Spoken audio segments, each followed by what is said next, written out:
Struwwelpeter, Merry Stories and Funny Pictures by Heinrich Hoffmann. When the children have been good, that is, be it understood, good at meal times, good at play, good all night, and good all day, they shall have the pretty things Merry Christmas always brings. Naughty romping girls and boys tear their clothes and make a noise, spoil their pinafores and frocks, and deserve no Christmas box. Such as these shall never look at this pretty picture book. Shock-headed Peter. Just look at him. There he stands, with his nasty hair and hands. See, his nails are never cut, they are grimed as black as soot, and the sloven, I declare, never once has combed his hair. Anything to me is sweeter than to see shock-headed Peter. Cruel Frederick. Here is cruel Frederick, see? A horrid wicked boy was he. He caught the flies, poor little things, and then tore off their tiny wings.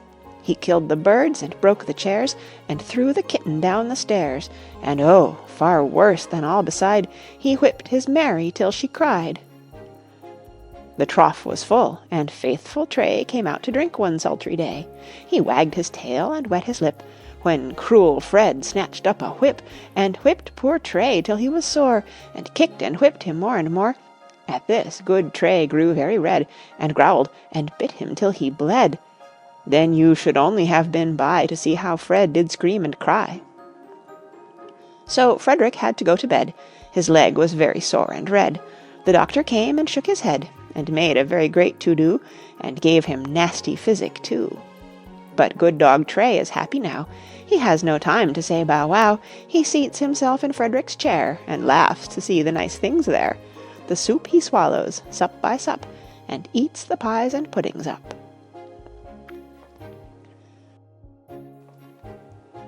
The Story of the Inky Boys. As he had often done before, the woolly-headed blackamoor, one nice fine summer's day, went out to see the shops and walk about. And as he found it hot, poor fellow, he took with him his green umbrella. Then Edward, little noisy wag, ran out and laughed and waved his flag, and William came in jacket trim and brought his wooden hoop with him. And Arthur, too, snatched up his toys and joined the other naughty boys, so one and all set up a roar, and laughed and hooted more and more, and kept on singing, only think, "Oh, Blackie, you're as black as ink." Now, tall Agrippa lived close by, so tall he almost touched the sky. He had a mighty inkstand, too, in which a great goose feather grew. He called out in an angry tone, "Boys, leave the blackamoor alone, for if he tries with all his might, he cannot change from black to white." But they did not mind a bit what great Agrippa said of it, but went on laughing as before, and hooting at the blackamoor. Then great Agrippa foams with rage. Look at him on this very page. He seizes Arthur, seizes Ned, takes William by his little head, and they may scream and kick and call, into the ink he dips them all, into the inkstand 1, 2, 3, till they are black as black can be. Turn over now, and you shall see. See, there they are, and there they run. The blackamoor enjoys the fun. They have been made as black as crows, quite black all over, eyes and nose and legs and arms and heads and toes, and trousers, pinafores, and toys, the silly little inky boys, because they set up such a roar, and teased the harmless blackamoor. The Story of the Man that Went Out Shooting. This is the man that shoots the hares. This is the coat he always wears. With game bag, powder horn, and gun, he's going out to have some fun. He finds it hard, without a pair of spectacles, to shoot the hare. The hare sits snug in leaves and grass, and laughs to see the green man pass. Now as the sun grew very hot, and he a heavy gun had got, he lay down underneath a tree, and went to sleep, as you may see. And while he slept like any top, the little hare came, hop, hop, hop, took gun and spectacles, and then on her hind legs went off again. The green man wakes and sees her place the spectacles upon her face, and now she's trying all she can to shoot the sleepy green-coat man. He cries and screams and runs away. The hare runs after him all day, and hears him call out everywhere, "Help! Fire! Help! The hare! The hare!" At last he stumbled at the well, head over ears, and in he fell. The hare stopped short, took aim, and hark! Bang went the gun. She missed her mark. The poor man's wife was drinking up her coffee in her coffee cup. The gun shot cup and saucer through. "Oh dear!" cried she, "what shall I do?" There lived close by the cottage there the hare's own child, the little hare, and while she stood upon her toes the coffee fell and burned her nose.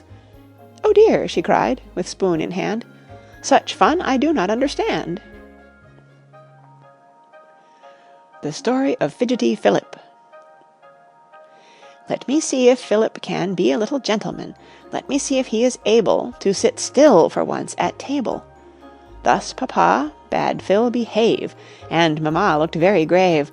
But Fidgety Phil, he won't sit still. He wriggles and giggles, and then, I declare, swings backwards and forwards and tilts up his chair, just like any rocking horse. Philip, I am getting cross. See the naughty restless child growing still more rude and wild, till his chair falls over quite. Philip screams with all his might, catches at the cloth, but then that makes matters worse again. Down upon the ground they fall, glasses, plates, knives, forks, and all. How Mamma did fret and frown when she saw them tumbling down, and Papa made such a face. Philip is in sad disgrace. Where is Philip? Where is he? Fairly covered up, you see. Cloth and all are lying on him. He has pulled down all upon him. What a terrible to-do! Dishes, glasses, snapped in two. Here a knife, and there a fork. Philip, this is cruel work. The table all so bare, and poor Papa and poor Mamma look quite cross, and wonder how they shall have their dinner now.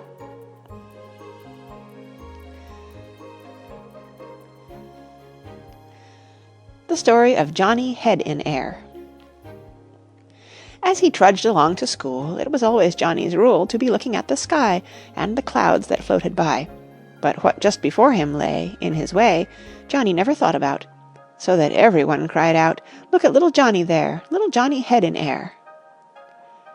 Running just in Johnny's way came a little dog one day. Johnny's eyes were still astray, up on high, in the sky, and he never heard them cry, "Johnny, mind, the dog is nigh." Bump, dump, down they fell with such a thump, dog and Johnny in a lump. Once, with head as high as ever, Johnny walked beside the river. Johnny watched the swallows trying which was cleverest at flying. Oh, what fun! Johnny watched the bright round sun going in and coming out. This was all he thought about. So he strode on, only think, to the river's very brink, where the bank was high and steep, and the water very deep, and the fishes in a row stared to see him coming so. One step more, oh, sad to tell, headlong in poor Johnny fell, and the fishes in dismay wagged their tails and swam away. There lay Johnny on his face, with his nice red writing case, but as they were passing by, 2 strong men had heard him cry, and with sticks these 2 strong men hooked poor Johnny out again. Oh, you should have seen him shiver when they pulled him from the river. He was in a sorry plight, dripping wet, and such a fright. Wet all over, everywhere, clothes and arms and face and hair. Johnny never will forget what it is to be so wet. And the fishes, 1, 2, 3, are come back again, you see. Up they came the moment after to enjoy the fun and laughter. Each popped out his little head, and to tease poor Johnny said, "Silly little Johnny, look, you have lost your writing book." End of Struwwelpeter. Merry Tales and Funny Pictures by Heinrich Hoffmann.